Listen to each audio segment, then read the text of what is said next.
আসসালামু আলাইকুম everyone. Doctor বউর গল্পের 14 নম্বর পার্ট নিয়ে চলে আসলাম। তো বেশি কথা না বলে চলো গল্প শুরু করা যাক। সময়ের পরিক্রমায় পেরিয়ে গেছে একটা সপ্তাহ। সবার জীবন সাধারণ নিয়মেই অতিবাহিত হচ্ছে। নিশাতের জীবনে চলছে সেই একই নিয়মে। রোজ রায়ানের সাথে কলেজ যাওয়া, সেখান থেকে তাদের হাসপাতালে আর সন্ধ্যার দিকে ড্রাইভারের সাথে বাড়ি ফেরা। আবার রাত হোক বা সকাল, সর্বদা রায়ানের কফি তাকেই নিয়ে যাওয়া।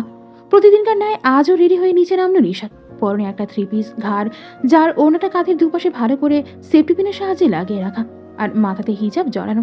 ঠোঁটে হালকা লিপগ্লোস ছাড়া আর কোনো বাড়তি শ্বাস চোখে পড়ছে না। নিশাত সোজা নিচে এসে ডাইনিংয়ে টেবিলেই বসলো খাবার খেতে। নিশাত খাওয়ার মাঝে একবার আর চোখে রায়নের পানে তাকালো। অদ্ভুত ব্যাপার, লোকটা তার পানে তাকিয়ে চামচের সাহায্যে মুখে খাবার পুড়ছে। নিশাত লজ্জা আর অস্বস্তিতে চোখ নামিয়ে নিল। লজ্জা পাওয়ারও কারণ আছে, সেদিন রাতে ঘুম ভাঙার পর নিজেকে রায়নের ঘরে তারই বিছানায় পেয়েছিল। প্রথমত ওই রুমে ঘুমিয়ে পড়েছিল ভেবেই লজ্জিত হয়েছিল। তাছাড়া তার স্মরণে ছিল সে সোফায় বসে পড়ছিল। তাহলে বিছানায় কি করে যেতে পারে? তাহলে কি লোকটাই তাকে নিয়ে গিয়েছিল? লোকটা তাকে করে করে নিয়ে গিয়েছিল ভেবে যেমন লজ্জা অনুভব হয়, ঠিক তেমন সন্দেহ জাগে যে লোকটা তার রুমেই ঠাঁই দিতে চায় না, সেই ব্যক্তি নিজে করে করে তাকে বিছানায় শুইয়ে দেবে। এটা আদৌ বিশ্বাসযোগ্য তো? নিশাত সেই রাতের কথা এখনো পরিষ্কার করে জানে না সে কিভাবে বিছানায় গিয়েছিল। তবে লোকটা আজকাল প্রায়ই তার দিকে কেমন করে যেন তাকিয়ে থাকে, যার ফলে নিশাতের অস্বস্তি হয়, কিছুটা লজ্জাও লাগে। তাই তো কাজের সময় অমন করে তাকাতে দেখে আজকাল কাজেও ভুল করে বসে মেয়েটা। বিনিময়ে রায়নের গম্ভীর স্বরে ধমক খেয়ে দিনে পার করতে হয় ভেবেই একটা হতাশ শ্বাস ফেলে খাওয়া শেষ করলো নিশাত। হাত ধুয়ে মুছে ব্যাগটা নিয়ে আবার রায়নের পিছু পিছু ছুটল কলেজের উদ্দেশ্যে। অর্থী ভার্সিটির গেট পেরিয়ে ভিতরের দিকে একটু এগিয়ে যেতেই পেছন থেকে একটা পুরুষালী স্বরের ডাক শুনে থেমে গেল। এ মেয়ে দাঁড়ো। স্বরটা ভীষণ চেনা, কিন্তু এই ছেলে তো আজ পর্যন্ত তাকে ডেকে কথা বলেনি। তাহলে আজ কেন? নাকি সে ভূত শূন্য? যাচাই করার জন্য পিছু ফিরতেই দেখলো যার কথা ভেবেছিল সেই মানুষটাই দাঁড়িয়ে আছে। যাকে সে রোজ এসে আগে খুঁজে বেড়ায়, সেই ছেলেটাই আজ নিজে থেকে ডাকছে। ব্যাপারটাই যেন অর্থের মন খুশিতে নেচে উঠল। প্রথমে একটু অবাক লাগলেও পরক্ষণে বুঝতে সক্ষম হলো লোকটা কেন তাকে ডাকছে। ছোট ছোট কদম ফেলে নির্ভার দিকে এগিয়ে গিয়ে তার সামনে দাঁড়ালো। মুচকি হেসে নির্ভারের দিকে তাকালো, কিন্তু তার বোধ হয় নির্ভারের সহ্য হলো না। তাই তো ধমকের সুরে বলে উঠল, হে মেয়ে, আমাকে এত করো কেন? বারণ করেছিলাম না ফোন দিতে? অথির ধমকে মন খারাপ হলো না, বরং হাসির প্রখরতা আরও বৃদ্ধি করলো। মনে পড়লো এই এক সপ্তাহ ধরে ঘটা ঘটনাগুলো। সেদিন গল্প করার মাঝে যখন ভাবি ভাইয়াকে কফি দিতে গিয়ে আর ফিরে এলো না, তখন ভাবিকে ডাকতে সে ভাইয়ার রুমের সামনে গিয়েছিল। দরজা ভেরানো দেখে ভাবিকে ডাক না দিয়ে উঁকি মেরে দেখেছিল তার ভাবি এতক্ষণ কি করছে তার ভাইয়ের রুমে। যখন দেখতে পেল সোফায় বসে একটা একা একা বই পড়ছে, তখন আর না ডেকে নিজের রুমে ফিরে এসেছিল অর্থী। তারপর নিজের ফোন নিয়ে ঘাটাঘাটি করতে করতে নির্ভয়ের নাম্বারটা সামনে আসতেই ফোন করে কথা বলার ইচ্ছে জাগলো। সুযোগ পেয়ে ইচ্ছেকে প্রাধান্য দিতে তখনই কল করে বসেছিল। চিন্তায় ছিল ফোন আদৌ রিসিভ হবে কিনা, অথচ দেখা গেল প্রথম কল ঢোকার সাথে সাথে ফোন রিসিভ হয়ে গেল। যেন কেউ অধীর আগ্রহী ছিল এই ফোন কলের জন্য। এত জলদি ফোন ধরায় কেমন অবাক হয়ে গিয়েছিল অর্থী, তেমন বুকের ভেতরটাও ধুকপুক করে উঠেছিল এই ভেবে যে এখন সে কি জবাব দেবে। কেন ফোন করলো? শঙ্কা শুধু ফোনটা কানে লাগিয়ে বসেছিল, কোনো কথা উচ্চারণ করতে পারেনি। আর এই নীরবতা হয়তো বিপরীত পাশের লোকটা মেনে নিতে পারেনি। লোকটা ধমকে বলেছিল, এই মেয়ে, ফোন করে কথা বলছো না কেন? চুপ থাকার জন্য কল করেছো বুঝি? ধমক খেয়ে অর্থের হুঁশ ফিরেছিল। সঠিক লোকটা ফোন ধরেছিল এটাও বুঝতে সক্ষম হয়েছিল। ভয় ভুরে আমতামতা করে জবাব দিয়েছিল, ওই আসলে আমি আমি অর্থীকে আমতামতা করতে দেখে নির্ভার পুনরায় ভারী কে স্বরে জিজ্ঞেস করেছিল, কল করেছো কেন? অর্থী জোরে একটা দম নিয়ে উত্তর করেছিল, আসলে আমি দেখতে চেয়েছিলাম আপনি ঠিক নাম্বার দিয়েছেন নাকি ভুল, এই জন্যই ফোন করেছি, বুঝেছেন? হ্যাঁ বুঝেছি। তা দুদিন পর এটা জানার ইচ্ছে জেগেছে বুঝি যে আমি ভুল নাম্বার দিয়েছি কিনা। মানুষটা কি গুনে রেখেছে নাকি যে সে ঠিক নাম্বার দিয়ে যাওয়ার দুদিন পর কল করেছে? অবশ্য এটা কোনো বড় ব্যাপার না, তবুও কেন জানি অর্থের ভালো লেগেছিল। নির্ভারের প্রশ্নের কোনো জবাব না দিয়ে উল্টে আবদার করে বসেছিল, আমার ঘুম আসে না সিনিয়র, একটু হেল্প করবেন আমার সাথে। মেয়েটার নরম কণ্ঠের আবদার বোধহয় ফিরিয়ে দিতে ইচ্ছে করে নির্ভারের। অনেকটা সময় সেদিন কথা বলেছিল দুজন। সেদিনের আশকারা পেয়ে অর্থের পাগলামো বেড়ে গিয়েছিল। প্রতিদিন তার ভাবি যখনই ভাইয়াকে কফি দিতে যেত বা একটু সুযোগ পেলেই নির্ভারকে ফোন করত। নির্ভার রোজ বারণ করার সত্ত্বেও তা কানে তুলে নিয়ে অর্থী ওই মেয়ে বোকার মতো না আসে উত্তরটা, বারণ করার সত্ত্বেও কেন বারবার কল করো? নির্ভারের প্রশ্ন শুনতেই অর্থের ভাবনা ভঙ্গ হলো। মুখে লেগে থাকা হাসি অপরিবর্তিত রেখেই জবাব দিল, কথা বলতে ইচ্ছে করে তাই, কিন্তু আমার ভালো লাগে না আর কখনো কল করবে না। ভালো না লাগলে কল রিসিভ করেন কেন? অর্থির প্রশ্ন জুড়ে দিতেই যেন নির্ভার বিপাকে পড়ে গেল। অর্থির পানে থেকে চোখ সরিয়ে গম্ভীর স্বরে বলল, তুমি আমার আত্মীয় হও, আর আত্মীয় যদি বারবার কল করে তাহলে রিসিভ না করে কি ভালো দেখায় বিষয়টা? ঠিক আছে, তাহলে আত্মীয় মনে করে রোজ ফোনটা রিসিভ করেন সিনিয়র। অর্থের প্রফুল্ল স্বরে জবাব পেয়ে নির্ভার রেখে গেল। মেয়েটাকে বারবার বারণ করা সত্ত্বেও কথাটা কানে তুলছে না, কিন্তু মেয়েটাকে সেই রাগ দেখাতে চাইল না। অর্থের দিকে তাকিয়ে নয়নে নয়ন মিলিয়ে কেমন করে যেন বলে উঠল, আমাকে আর কল করো না অর্থী, নয়তো নিজের মনকে বোঝাতে সক্ষম হব না। নির্ভারের মুখে নিজের নাম শুনে ভালো লাগার কথা থাকলেও ভালো লাগলো না অর্থে। নির্ভারের গলার স্বর তার কাছে ভীষণ লাগলো। এমন করে কেন বললো ছেলেটা? যেন ওই স্বরে কিছু পেয়েও হারিয়ে ফেলার মতো এক আকাশসম কষ্ট লুকিয়ে আছে। সামান্য কথা বলাতে ছেলেটার কিসের এত ভয়? কেন এত টানা পড়েন? প্রশ্ন জাগলেও তা জিজ্ঞেস করতে ইচ্ছে হলো না অর্থের, আর না তো কিছু মেনে নিতে চাইল। নির্ভারের সামনে থেকে ঘুরে পুনরায় নিজের গন্তব্যের দিকে যেতে যেতে মন খারাপের স্বরে উচ্চারণ করলো, আমি আপনাকে কল করবই, আপনার সমস্যা থাকলে আমাকে ব্লক করে দিন। বলেই মেয়েটা চলে গেল, পেছনে রেখে গেল একটা দ্বিধাগ্রস্ত ছেলেকে, যার চাহনি জুড়ে রয়েছে বিষাদের ঘন ঘটা, মুখ জুড়ে চিন্তার রেশ, আর যার বুক জুড়ে আছে কাউকে চেয়েও না পাওয়ার হাহাকার। নিশাদ ক্লাসরুমে বসে আছে তার দুই ঝগড়ুটির বন্ধু আর বান্ধবীর সাথে। প্রতিদিন সেই দুজনের মাঝে বসলেও আজ সে কর্নারে বসেছে আর নিধিকে মাঝে বসতে দিয়েছে। স্যার না থাকলে হয় তখন দুটোতেই শুরু হয়ে যায় এটা ওটা নিয়ে, তবে আজ একটু শান্ত হয়ে আসছে। মাত্র একটা ক্লাস শেষ করে হলো, আজ রায়ানের ক্লাস আছে, তাই এখন রায়ানেরই আসার কথা, হয়তো এখনই চলে আসবে। নিষাদের কাছাকাছি বিপরীত পাশে কর্নারে একটা মেয়ে বসা। নিষাদ খেয়াল করেছে মেয়েটা রোজ এখানেই বসে, সামনের দিকের দ্বিতীয় সারিতে এটা। আর নিষাদ তো যেখানে জায়গা পায় সেখানেই বসে পড়ে। নিষাদের কানে হঠাৎই সেই মেয়ের বলা একটা কথা প্রবেশ করলো, এখন তো রায়ান স্যারের ক্লাস, বল আমি রোজ এখানে বসি স্যারকে দেখার জন্য। কি হ্যান্ডসাম তাই না রায়ান স্যার? কেন যে প্রতিদিন স্যারের ক্লাসটা পায় না? প্রায় কাছাকাছি বসায় কথাটা স্পষ্ট শুনতে পেল নিশাদ।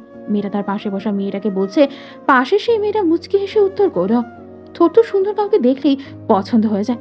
শুধু কি রায়ান স্যার, আরও যে স্যারগুলো আছে একটু ইয়াং, তাদের দেখেও তোদের একই রিয়াকশন। নিশাদের হৃদয় কুচকে গেল। এই মেয়ের কত সাহস ক্লাসে এসে স্যারদের দিকে নজর দিচ্ছে। নজর দিবে কি নজর দিবে দে, তবে তার স্বামী কাপানে কেন তাকাবি? রাগে যেন শরীর জ্বলে উঠল নিশাদের। কান খাড়া রাখলো মেয়ে দুটোর বাঘের কথা শোনার জন্য, তবে তার আগেই নিশাদের স্বামীরূপী স্যার ক্লাসে পদার্পণ করলো। ফলে মেয়ে দুটো চুপ হয়ে গেল। বাকি সবার সাথে নিশাদে উঠে দাঁড়ালো। তার চোখে মুখে রাগের আভাস স্পষ্ট। পাশে থাকা নিধি এটা খেয়াল করলো, মেয়ে দুটোর কথা সেও কিছুটা শুনেছে। নিধি নিশাদকে হালকা ধাক্কা মেরে মুচকে এসে জিজ্ঞেস করলো, কিরে সেমরি, তোর জ্বলতেছে নাকি? দেখছিস তোর জামাইয়ের দিকে কত মাইয়া গোনা যায়। নিশাদ সেই দিকে চোখের নিধি দিকে ফিরে তাকাতেই নিধি ঘাবড়ে গিয়ে বসতে বসতে বলল, এভাবে তাকাস কেন ভাই? আমি কি তোর জামাইয়ের পানে নজর দিছি নাকি? আর শোন, এমন হ্যান্ডসাম জামাই থাকলে মাইয়ার একটু নজর দেবে, তাই এত না রাইগা শান্ত হয়ে বস। নিশাদ শান্ত হলো কি না হলো বোঝা গেল না, তবে সেও বসে পড়ো। নিধি আর এই মেয়েকে ঘাটনা যে চাহনি দিয়েছিল মনে হচ্ছিল তাকে গিরে খাবে। সবাই লেকচারে মন দিল, নিশাদ মন দিল তার আপন জামাইয়ের পানে। সে জানে তার বরবাবু হ্যান্ডসাম, মানুষ তাকাতেই পারে, এটাও স্বাভাবিক। কিন্তু তার কেন জানি রাগ হচ্ছে, কেন দেখবে অন্য মেয়েরা তার স্বামীকে? সকালে আসার সময়ও খেয়াল করেছে, তবুও পুনরায় আবার তাকিয়ে দেখলো স্বামীর পানে। লোকটা চকলেট কালারের একটা শার্ট, কালো একটা জিন্স প্যান্টের সাথে ইন করে পড়ে আছে, তবে জামার হাতা কোনই পর্যন্ত গোটানো। শার্টটা ফোলা ফোলা পেশি যুক্ত শরীরের সাথে লেপটে আছে, হাতে একটা গুচি ব্র্যান্ডের ঘড়ি পরা। মুখের সর্বদার মতো গম্ভীরতা বিদ্যমান। লেকচার দেওয়ার সাথে সাথে অধর পল্লব আনন্দরিত হচ্ছে। দেখতে একটা সুপুরুষের মতো, ফোলা ফোলা পেশি, শক্ত চোয়াল, মুখে লেপটে থাকা গাম্ভীর্য আর তীক্ষ্ণ দৃষ্টি, এসবে যেন লোকটার ব্যক্তিত্ব বহন করে। নিজের স্বামীর এত সৌন্দর্য দেখে মুগ্ধ হওয়ার বদলে তীক্ষ্ণ দৃষ্টিতে তাকিয়ে রইল। চোখ দুটিতে রাগ যেন জর্জর করছে। নিশাদ নিজেই বুঝতে ব্যর্থ হলো এই রাগটা ঠিক কার ওপর। ওই মেয়েটা যে তার স্বামীর দিকে নজর দিয়েছে, নাকি স্বয়ং রায়ানের প্রতি যে এত অসাধারণ হয়ে জন্মেছে বলে? নিজের রাগ, নিজের ভাবনার উপর নিজেই বিরক্ত হলো নিশাদ। তবুও তীরের ফলানায় তীক্ষ্ণ দৃষ্টি রায়ানের উপর থেকে সরালো না। দেখতে দেখতে রায়ানের ক্লাস শেষ হয়ে গেল। তারপর অফ টাইম পুনরায় আরও 2-3টে ক্লাস শেষ করে বের হলো নিশাদ। বাইরে এসে ফোনটা বের করতে দেখলো ফোনের উপর নিজের বরবাবু নাম্বার থেকে একটা মেসেজ এসেছে, ক্লাস শেষে নিচে চলে এসো, আমি গাড়িতে অপেক্ষা করছি। বেশি সময় হয়নি, মেসেজটা পাঠিয়েছে রায়ান। নিশাদ একটু ভাবতে বসলো, রায়ানের নাম্বারটা অর্থী তার ফোনে সেভ করে দিলেও সে এখনো পর্যন্ত রায়ানকে কল করেনি। তাহলে রায়ান তার নাম্বারটা পেলে কোথায়? লোকটার কাছে তার নাম্বার ছিল বুঝি? আর বেশি না ভেবে সায়ন্ত আর নিধিকে বিদায় জানিয়ে সোজা নিচে নেমে এলো। একটু খুঁজতেই রায়ানের গাড়িটা চক্ষুগোচর হলো। গেট পেরিয়ে বাইরে দাঁড়িয়ে আছে নিশাদ। দ্রুত হেঁটে গাড়ি গিয়ে দরজা খুলে গাড়িতে বসতে না বসতেই রায়ানের গম্ভীর কণ্ঠস্বর কানে প্রবেশ করলো। এই মেয়ে, ক্লাসিকভাবে আমার দিকে তাকিয়েছিলে কেন তুমি? হঠাৎ বলাতে নিশাদ একটু চমকে উঠল। বুকে একটু থুতু দিয়ে নিজের সিটে বসে পড়ে রাগী দৃষ্টিতে তাকালো। রায়ানের দিকে ফিরে রাগত স্বরে বলল, খাটাস লোক, ভালো করে জিজ্ঞেস করতে পারেন না? ভয় পাইয়ে দিয়েছিলেন, আর একটু হলে আমার প্রাণটাই বেরিয়ে যেত। রায়ান নিশাদের দিকে পূর্ণ দৃষ্টি দিল, গম্ভীর স্বরে বলল, ভাষা ঠিক করো বেয়াদব, ফের যেন তোমার মুখেই শব্দ না শুনি। আপনি আমাকে বেয়াদব বলতে পারেন আর আমি বলেই দোষ, তাই না? নিশাদের তেরা জবাব পেয়ে রায়ান নিজেও তেরা স্বরে বলল, তর্ক না করে আগে বড়ভাবে তাকিয়েছিল কেন? নিশাদ রায়ানের থেকে চোখ সরিয়ে সামনের দিকে স্থাপন করে সিটে আরাম করে বসে সেই একই স্বরে বলল, আমি যে আপনার দিকে তাকিয়েছিলাম আপনি জানেন কি করে? রায়ানি কি এখন বলা উচিত? শোনো মেয়ে, আমি পুরো ক্লাসে তোমাকে দেখেই কেটে যায়, সেসব কিছু বলো না। নিজেও সিটে ঠিকঠাক করে বসে সামনের দিকে তাকিয়ে গলা খাকারি দিয়ে শান্ত অথচ গম্ভীর স্বর উচ্চারণ করো, আমি খেয়াল করেছিলাম। জবাবে নিশাতের রাগত স্বর শোনা গেল, আমি একটু তাকিয়েছিলাম বলে এইভাবে জিজ্ঞেস করছেন? আর যখন অন্য মেয়েরা তাকিয়ে থাকে তখন তো তাদের ডেকে জিজ্ঞেস করে না এই মেয়ে আমার দিকে তাকিয়েছিলে কেন? শেষ কথাটুকু রায়ানের মতো গম্ভীর স্বরে বলার চেষ্টা করো। কতটুকু সফল হলো তা আল্লাহই ভালো জানেন। রায়ান অবাক চোখে তাকালো নিশাতের দিকে। কি সব বলছে এই মেয়ে? অবাকের মাঝে জিজ্ঞেস করো, আজও আমার দিকে কখনো কোনো মেয়ে তাকালে? নিশাদ থমথমে গলায় প্রত্যুত্তর করো, জানি না আপনি গাড়ি চালান, এইটুকুই বোধ হয় বউ বলে।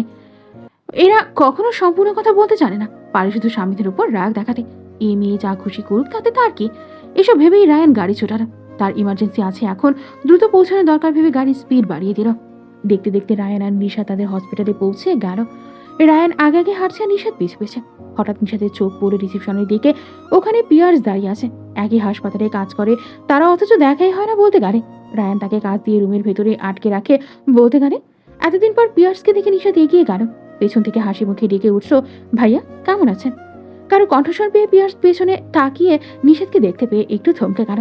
যাকে সেই কয়দিন এড়িয়ে চলার চেষ্টা করেছে, যার থেকে নিজেকে লুকিয়ে রাখার চেষ্টা করেছে, সেই মেয়েটাই নিজে এসেই তাকে জিজ্ঞেস করছে কেমন আছেন। পিয়ার্সের খুব করে ইচ্ছে হলো বলতে, তুমি দেখে বুঝতে পারছো না আমি ভালো নেই? তুমি হিনা আমিরা রোজ একটু একটু করে নিঃশেষ হয়ে যাচ্ছে। এখন এসব কথা মুখে মানলো না পিয়ার্স। হাঁচার চেষ্টা করে প্রত্যুত্তর জানালো, ভালো। তুমি কেমন আছো? ভালো ভাইয়া, দেখছেন আমরা একই হাসপাতালে কাজ করি অথচ আমাদের ঠিকমতো দেখাই হয় না। বলে নিশাদ মুখটা একটু বিষণ্ণ করে দিল। তাকে দেখতে না পেয়ে কি মেয়েটার খারাপ লেগেছিল যে এমন মুখ বানিয়েছে মেয়েটা? কথাটা ভেবেই যেন ভালো লাগলো পিয়ার্সের। মেয়েটা তাকে খুঁজছে মানে মেয়েটা তার কথা ভাবে। পিয়ার্স খুশি মনে উত্তর করো, অনেক ব্যস্ত থাকি তো তাই। আর তুমিও তো কাজ করো। হুম। পিয়ার্স ভালো করে খেয়াল করো নিশাদ ঘেমে আছে হালকা। দেখে পিয়ার্স একটু চিন্তিত হয়ে আওড়ালো, এই নিশাদ তুমি তো ঘেমে গেছো, দ্রুত গিয়ে রেস্ট নাও। পিয়ার্সের কথা শেষ হতে না হতেই পেছন থেকে একটা গাঢ় পুরুষালী স্বরের ডাক ভেসে এলো, এই চড়ুই পাখি। নিশাদের মনে হলে কেউ তাকিয়ে ডাকছে, কিন্তু এই নামে তাকে কে ডাকবে? পেছনে ঘুরে তাকাতে দেখলো রায়ান দাঁড়িয়ে আছে। আচ্ছা, লোকটা কি তাকে এই নামে সমর্থন করলো? নিশাদের ভাবনার মাঝে রায়ান পুনরায় ডেকে উঠলো, চড়ুই পাখি, কিচিরমিচির কম করে আমার সাথে এসো, কাজ আছে আমার। আর পিয়ার্স তুই, তোর রুগীরা তোর অপেক্ষায় আছে, সেখানে যা। নিশাদের যেন চোখ বেরিয়ে আসার উপক্রম, লোকটাই তাকে এমন উদ্ভট নামে রেখেছে। রায়ান দুজনের উদ্দেশ্যে কথা শেষ করে পুনরায় সামনে অগ্রসর হয়েছে। নিশাদ অবাকের রেশ ধরে পিয়ার্সকে বিদায় না জানিয়ে রায়ানের পিছু পিছু হেঁটে গেল। তাদের যাওয়ার পানে তাকিয়ে পিয়ার্স একটা বিষাদময় হাসি দিল। সে যেন এক মুহূর্তের জন্য ভুলে গিয়েছিল তার ভালোবাসার মেয়েটা এখন অন্য কারো। তাই তাকে নিয়ে ভাবা, তাকে নিয়ে চিন্তা করা পাপ সমতুল্য। কিন্তু ভালোবাসাকে আদৌ এমন পাপ পুণ্যের কথা ভাবে? মন কি কারো নিয়মে চলে? পিয়ার্স জানে না তার কি করা উচিত আর কি করবে। তবে আপাতত রায়ানের কথা মতো নিজের কেবিনের দিকে এগিয়ে গেল। কেবিনের কাছাকাছি আসতেই নিশাতের উদ্দেশ্যে রায়ান বলে উঠল, রুমে গিয়ে অপেক্ষা করো, আমি একটু আসছি। বলে রায়ান দ্রুত পায়ে কোথাও চলে গেল। নিশাত রুমে ঢুকে ক্লান্ত শরীরখানা সোফায় এলিয়ে দিল। প্রায় 15 মিনিট বাদে রায়ান ফিরে এলো। নিশাতকে বসা অবস্থা দেখে জলদি বলে উঠল, আমার এখন একটা সার্জারি আছে, পেশেন্ট খুব ক্রিটিক্যাল, ইমার্জেন্সি সার্জারি না করেই নয়। নিশাত কোনো কথাই বলল না। সে রায়ানের সিঁড়িও জানে, তবে এই সিঁড়িওরই সার্জারি ছিল না। এটা যে মাত্রই ঠিক করে এলো তা ঠিক বুঝতে পারো। সে কথা জবাবে কিছু না বলে নিশাত প্রশ্ন জুড়ে দিল, আপনি আমাকে তখন ওই নামে ডাকলেন কেন? রায়ান নিজের জামার বোতামে হাত দিয়ে রেখে প্রত্যুত্তর করল, তুমি তো ঠিক একটা চড়ুই পাখির মতো, ছোট একটা মানুষ, আর যখন তখন যেখানে সেখানে চড়ুই পাখির মতো কিচিরমিচির শুরু করে দাও। তাই ভেবে দেখলাম তোমার জন্য এই নামই পারফেক্ট। আজ থেকে তোমাকে এই নামেই ডাকবো আমি। এমন আজব লজিক শুনেও নিশাত কিছু বলার সুযোগ পেল না, কারণ ততক্ষণে রায়ান নিজের জামার দুদিনই বোতাম খুলে ফেলেছে। এটা দেখেই নিশাত চক্ষু নমনীত করে নিল। এই লোকে এখানে জামা চেঞ্জ করার কথা ভাবছে নাকি? ইস, লোকটা কি লজ্জা নেই? রায়ান কোনো উত্তর না পাওয়া নিশাদের দিকে তাকিয়ে দেখলো মেয়েটা মাথা নিচু করে বসে আছে। নিজের হাতের দিকে তাকিয়ে সব যেন বুঝতে পারো। হঠাৎ কি মনে করে হাত থামিয়ে নিশাদকে ডেকে উঠলো, নিশাদ এদিকে আসো। নিশাদ চোখ উপড়ে তুলে রায়ানকে তার দিকে তাকিয়ে থাকতে দেখে উঠে দাঁড়ালো। লোকটা 3টা বোতাম খুলে দাঁড়িয়ে আছে কেন? সামনে এসে দাঁড়াতেই রায়ান পুনরায় শান্ত স্বাভাবিক কণ্ঠে বলে উঠল, সার্জের জন্য আমাকে তৈরি করে দাও নিশাদ। নিশাদ এবার আশ্চর্য হতেও ভুলে গেল। লোকটা কি সব ভুল বলছে? মাথা খারাপ হয়েছে নাকি? একটু আশ্চর্য হয়ে জিজ্ঞেস করো, আমি আমি কেন? রায়ানের চোখ মুখ স্বাভাবিক, তবে মাথাটা হালকা নামিয়ে মুখটা নিশাদের কানের কাছে নিয়ে স্বাভাবিক স্বরে আওড়ানো, because you are my personal assistant Mrs Nawaz. রায়ানের অস্বাভাবিক স্বরের বাক্য শুনে ছোট কায়াটা কেঁপে উঠল। উফ, আবারও সেই একই সম্বোধন, যেন হৃদয় গিয়ে আঘাত করে। তবে এত ভালো লাগার মাঝে নিশাদের রাগও হলো। সে অ্যাসিস্ট্যান্ট বলে কি যা তা করতে বলবে? সে কি করে এখন লোকটাকে তৈরি করে দিতে পারে? স্বরের সাথে হালকা রাগ মিশিয়ে বলে উঠল, আজব, অ্যাসিস্ট্যান্ট বলে কি আপনি পটি করে তাও আমাকে পরিষ্কার করে দিতে হবে? বলে সামনে থেকে চলে যেতে নিতেই তার একটা হাত ধরে টান পড়ল। থেমে গিয়ে পিছু ফিরে তাকাতেই দেখলো রায়ানের একটা হাতের মধ্যে তার একটা হাত। রায়ান নিশাদের হাত টেনে সামনে দাঁড় করিয়ে পুনরায় শান্তস্বরে বলে উঠল, দরকার পড়লে তাই করবে, চলে বাকি, কারণ এটা তোমার কাজ। নাও হারি আপ, আমার দেরি হয়ে যাচ্ছে। নিশাদ তখনও চুপচাপ দাঁড়িয়ে, তার মাঝে বুঝে আসছে না লোকটা তার সাথে এমন করছে কেন। নিশাদকে চুপচাপ দাঁড়িয়ে থাকতে দেখে রায়ান এবার গম্ভীর স্বরে বলল, তুমি জানো না আমি কাজে ফাঁকি দেওয়া পছন্দ করি না। এক কথা আমি দ্বিতীয়বার রিপিট করতে চাই না, বুঝেছ? এমন গম্ভীর স্বরের আদেশে নিশাদের আর কিছু করার রইল না। লজ্জা ভুলে গম্ভীর মুখে রায়নের জামার বোতামে হাত রাখলো। নিশাদকে কাজ করতে দেখে রায়নের ঠোঁটের কোণে হয়তো হাসি ফুটে উঠল, কিন্তু আজও তা নিশাদের চোখের আড়ালে। রায়ান নিশাদের মুখপানে তাকাতেই দৃশ্যমান হলো ছোট ছোট ঘামের কণা। রায়ান কি মনে করে নিশাদের হিজাবের পিনে হাত রাখলো। নিজের কানের পিঠে রায়ানের হাতের স্পর্শ পেতে নিশাদের বদনখানি পুনরায় কেঁপে উঠল। হাত দুটো থেমে গেল, কেমন অন্যরকম অনুভূতি শুরু হলো। শটটাও জড়িয়ে এলো। তবুও রায়ানের থেকে সরার চেষ্টা করতে চাইলো। কি কি করছেন আপনি? ছাড়। বাকিটুকু শেষ করার আগেই থেমে যেতে হলো রায়ানের কথা শুনে। নিশাদকে পুনরায় কাছে টেনে এনে এক একটা করে হিজাবের পিন খুলতে খুলতে সেই গম্ভীর স্বরে আওড়ালো, আমি আমার কাজ করছি আর তুমি তোমার কাজ করো, হারি আপ চড়ুই পাখি। নিশাদ কাঁপা কাঁপা হস্তেই নিজের কাজ সমাপ্ত করল। বোতামগুলো খোলা শেষ হতেই জামাটা খুলে দিল। ভুলে ওই খোলা শক্ত বক্ষপটের দিকে চোখ দিল না। এমনিতে তার গলা শুকিয়ে আসছে, আর ওই ফর্সা বক্ষ পিঞ্জরে দৃষ্টি পড়ে হয়তো সে এখানেই মূর্ছা যাবে। ততক্ষণে তার হিজাবটা খুলেও রায়ান পাশে রেখে দিয়েছে। নিশাদ একটু সরে রায়ানের থাকা একটা স্ক্রাব স্যুট এনে সামনে ধরে বলল, এটা পরে নিন। রায়ান মেনে নিল। নিশাদের হাত থেকে স্যুটটা নিয়ে শরীরে জড়িয়ে নিল। নিশাদের কাজ শেষ হয়নি বুঝতে পেরে নিশাদ একটা অ্যাপ্রন বা সার্জিক্যাল গাউন এনে রায়ানের পরনে জড়িয়ে দিল। পেছনে গিয়ে অ্যাপ্রনের ফিতাগুলো গলায় এবং কোমরের কাছে বেঁধে দিয়ে পুনরায় সামনে এসে একে একে হাতের গ্লাভ সার্জিক্যাল ক্যাপ পরিয়ে দিল। সার্জিক্যাল মাস্ক মুখে পরাতে গিয়ে রায়ানের পানে তাকালো। তখনই দুজনের নয়নে নয়ন মিলিত হলো। কেউ কারোর থেকে চোখ সরিয়ে নিল না। নিশাদ একটু সময় স্থির থেকে দৃষ্টি আদান প্রদানের মধ্যে রায়ানের মুখে মাস্কটা পরিয়ে দিল। নিশাদের কপালে গোটা কয়েক চুল খেলা করতে ব্যস্ত। রায়ান দেখতেই তা হাত বাড়িয়ে নিশাদের কানের পিঠে গুজে দিল। রায়ানের আঙুলের আতর স্পর্শ পুনরায় পেতেই নিশা তার চোখ দুটি মুঁধে নিল। সে বন্ধ দু চোখের পাতার পানে রায়ান অপলক তাকিয়ে রইল। তার দৃষ্টি পড়ে রইল মেয়েটার সম্পূর্ণ মুখমণ্ড জুড়ে, যে দৃষ্টিতে নেই কোনো মোহ, নেই কোনো কামনা, শুধুই এক নির্মল দৃষ্টি, যার সবটুকু জুড়ে আছে শুধুই অপার মুগ্ধতা। তখনই কেবিনের দরজায় নক করার শব্দ হলো। সেখান থেকে এক মেয়েলি স্বরে ভেসে এলো, স্যার ওটি রেডি, দ্রুত আসুন, সবাই অপেক্ষা করছে। আজকের গল্পটি এই পর্যন্ত শেষ হয়ে গেল। পরবর্তী পার্ট পেতে অবশ্যই আমাদের রতল বই ইউটিউব চ্যানেলটি সাবস্ক্রাইব করে রাখবেন। ধন্যবাদ।